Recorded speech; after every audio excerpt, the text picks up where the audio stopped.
proceso de energía contándoles un escenario errores. Yendo al Ministerio de Trabajo acá en Argentina para que van a saber. En ese momento, incluso ahora, te piden que vayas presencialmente. Para mí, esto dificulta a las personas con movilidad reducida. Tiempo después, recibí el llamado de una empresa de personal de reclutamiento muy reconocida acá en Argentina y había recibido mi currículum a través del ministerio.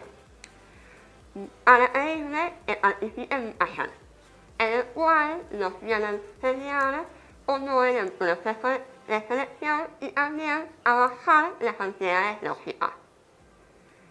Lo que más me llamó la atención de este encuentro es que había personas con discapacidad intentaron ocultar su discapacidad.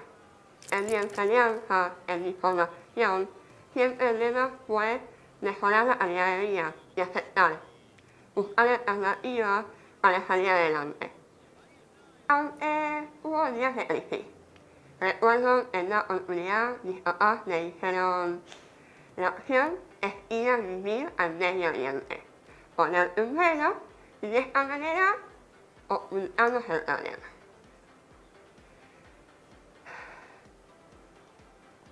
Me dijeron: o querés ocultarlo o querés tener la frente en alto y salir adelante. Y acá estoy, contándoles mi historia personal, sin cubrirme en la República Argentina y compartiendo con ustedes mis testimonios. Y ahora, dentro de poco, mi experiencia laboral en el programa de inclusión con personas con discapacidad. En uno de estos procesos de selección resulté seleccionada en el ingresé al banco hipotecario, como analista de recursos humanos, haciendo áreas de soporte para todas las áreas de recursos humanos. El día antes de ingresar, recuerdo que estaba muy nerviosa, preguntándome si verdaderamente iba a poder trabajar como cualquier otra persona. El día que ingresé a la oficina, lo que más me llamó la atención era que no tenía un teléfono.